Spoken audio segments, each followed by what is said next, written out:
Hey guys, what's up? Welcome back to CBSE Guru E-School Class 9। हम solve कर रहे हैं चैप्टर 7 ट्राइंगल्स को। तो चलिए शुरू करते हैं।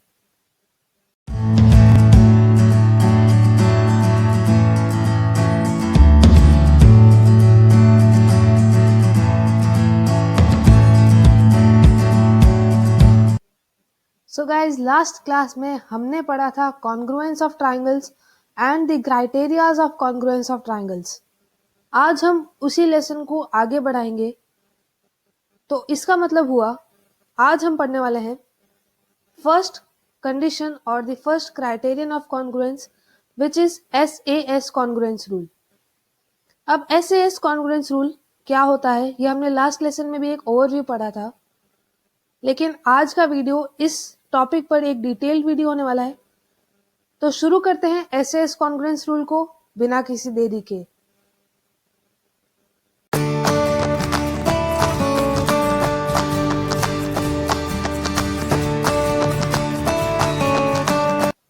So guys, SAS congruence rule क्या है?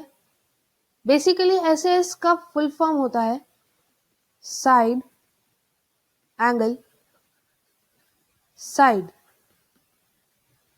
तो SAS कॉन्ग्रुएंस रूल को हम कह सकते हैं side angle side congruence rule. But side angle side का क्या मतलब है ये हमें पता चलेगा इस पेज पे लिखी हुई डेफिनेशन से। ये है SAS कॉन्ग्रुएंस रूल का स्टेटमेंट। स्टेटमेंट पे लिखा है two triangles are congruent if two sides and the included angle of one triangle are equal to the sides and the included angle of the other triangle. इस definition में क्या कह रहे हैं वो समझते हैं कि अगर हमें पास टू ट्राइंगल्स है और उनको कॉन्ग्रुएंट प्रूव करना है तो एक चीज हमारे पास होनी चाहिए, एक चीज नहीं तीन चीजें, जिसमें से दो चीजें होंगी दो साइड्स और the third thing would be the included angle. तो बेसिकली इस डेफिनेशन का सबसे ज्यादा इंपॉर्टेंट पार्ट है ये statement that two sides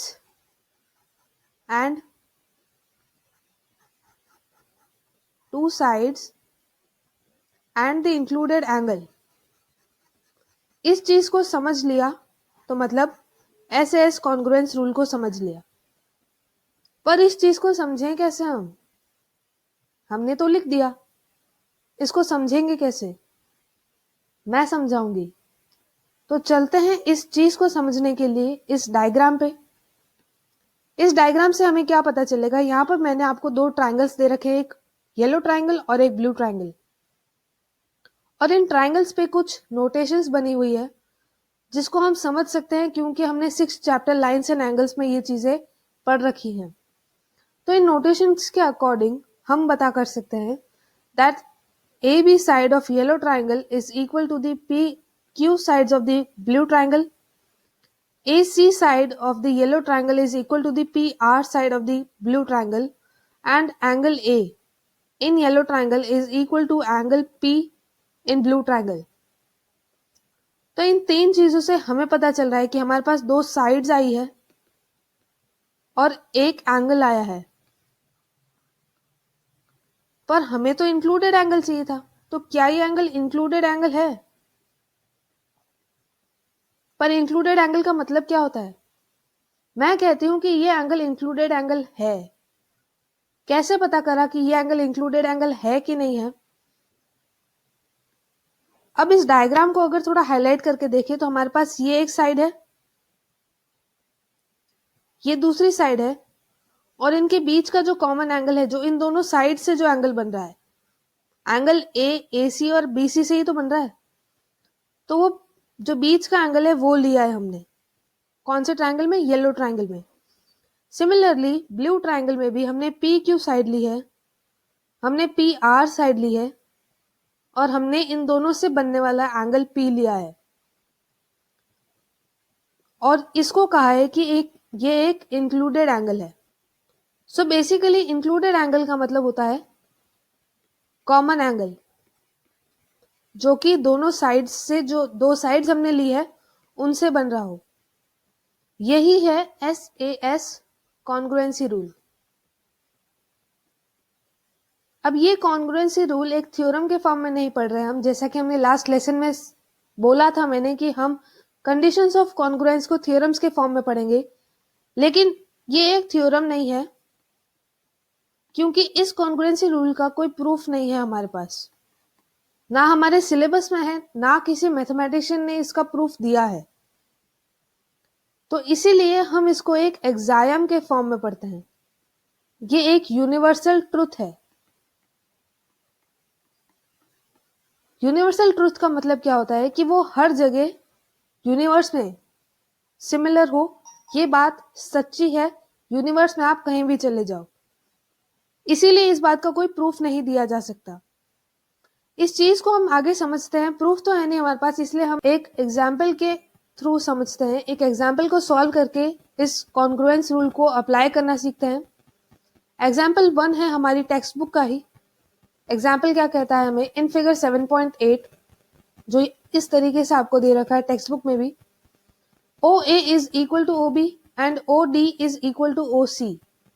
Show that triangle AOD is congruent to triangle BOC and second AD is parallel to BC.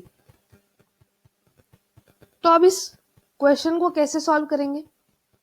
इतनी चीज तो पक्का है कि हम SAS कॉन्ग्रुएंस रूल को ही अप्लाई करने वाले हैं, लेकिन कैसे देखते हैं अगली स्लाइड पर। सॉल्यूशन लिखेंगे हम। सॉल्यूशन में हम हमेशा की तरह सबसे पहले क्या लिखते हैं, हमेशा की तरह हम सबसे पहले वही लिखते हैं जो हमें क्वेश्चन में ऑलरेडी दे रखा है। तो हम लिखेंगे given, what are the given things to us. हमें दे रखा है AO is equal to BO and DO is equal to CO। ये दो चीजें गिवन है। और टू प्रूव इज मतलब क्या हमें प्रूव करना है या क्या हमें फाइंड करना है। पहली चीज हम फर्स्ट पार्ट हम सबसे पहले सॉल्व करेंगे। Triangle AOD is congruent to triangle BOC। But इसको प्रूव कैसे करें? इतना हमें पता है कि हमें ASA कॉन्ग्रुएंस रूल अप्लाई करना है, लेकिन कैसे करें? तो हम ऑब्जर्व करते हैं। सबसे पहले हम लिखेंगे that in triangle AOD and triangle BOC, सबसे पहले तो गिवन चीजें लिख देते हैं हम। AO इक्वल टू BO, क्यों है ये इक्वल? भाई क्वेश्चन में ही दे रखा है कि ये इक्वल है, हम हमारा दिमाग क्यों चलाएं? सेकेंड चीज DO इक्वल टू CO, ये क्यों इक्वल लिखा? भाई साहब ये भी गिवन है हमें क्वेश्चन में। जब क्वेश्चन ही बोल रहा है इक्वल है तो हम कौन होते हैं सवाल करने वाले? पर हमें एक और चीज कंडीशन चाहिए इन दोनों को कॉन्ग्रुएंट प्रूव करने के लिए। वो क्या ले? यहां पे हम फोकस करेंगे इस डायग्राम पे। अब इस डायग्राम में हमें पता है, क्या पता है इस डायग्राम में हमें क्या पता है? हमें पता है कि AB एक लाइन है और हमें यह भी पता है कि CD भी एक लाइन है और ये दोनों लाइंस O पॉइंट पे इंटरसेक्ट करती है। तो अगर दो लाइंस किसी एक पॉइंट पर इंटरसेक्ट करती है तो वहां से हमें क्या पता चलता है? यह है इनका पॉइंट ऑफ इंटरसेक्शन। अब यहां पे हमें दो एंगल मिलते हैं, this one and this one. इसको हम लिख देते हैं angle A and B, small A and small B। अब अगर दो लाइन इंटरसेक्ट करती है तो दो एंगल बनते हैं। इन दोनों एंगल को हम क्या कहते हैं? इन दोनों एंगल को हम कहते हैं pair of vertically opposite angles.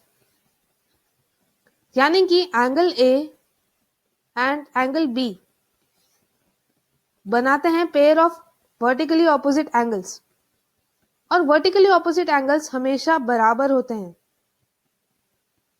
वाव, हमें यहां पर एक और चीज मिल गई लिखने के लिए, that angle AOD which is angle A basically is equal to angle BOC which is angle B, और रीजन भी हम दे सकते हैं that pair of vertically opposite angles. Examiner पूछ रहा है ना कि इसको इक्वल टू कैसे लिखा, उसका आंसर हमने दे दिया कि भाई साहब ये वर्टिकली ऑपोजिट एंगल बनाते हैं और हर pair of vertically opposite angle बराबर होता है। तो ये तीन चीजें हमें मिल गई। अब ये तीन चीजें क्या बनाती है, इसको भी तो देख लेते हैं कि ये SAS कॉन्ग्रुएंस रूल अप्लाई कर सकते हैं क्या यहाँ पे, तो वो देख लेते हैं। यहाँ पर थोड़ा डायग्राम को क्लियर कर दिया। डायग्राम को क्लियर करने पर हम वापस हाइलाइटर यूज करेंगे कि हमने क्या क्या चीज लिया। हमने AO लिया, हमने OD लिया और हमने एंगल AOD लिया। यहां पर हमें मिल गया SAS congruence rule. This is SAS side angle side. तो यहां पर हम लिख सकते हैं दैट, अगली स्लाइड पर लिखेंगे from SAS congruency rule we can say that triangle AOD is equal to triangle BOC। अब कॉन्ग्रुएंट प्रूव करने के बाद हमारे पास एक और चीज आती है, आपके लिए नहीं होगी, कोई बात नहीं, समझ लेंगे। Now we can say that, हम ऐसे लिखेंगे that, now we can say that, क्या कह सकते हैं हम, वापस डायग्राम पे आते हैं। अब अगर ये दोनों ट्राइंगल्स कॉन्ग्रुएंट हो चुके हैं, प्रूव हो चुके हैं, तो हम इन एंगल्स का नाम लिख देते हैं angle 1, angle 2, angle 3 and angle 4। हम कह सकते हैं angle 1 is equal to angle 2, angle 3 is equal to angle 4। कैसे, ऐसा क्यों कहेंगे, यहां पे बताती हूं। हमने लिख दिया angle 1 is equal to angle 2, angle 3 is equal to angle 4।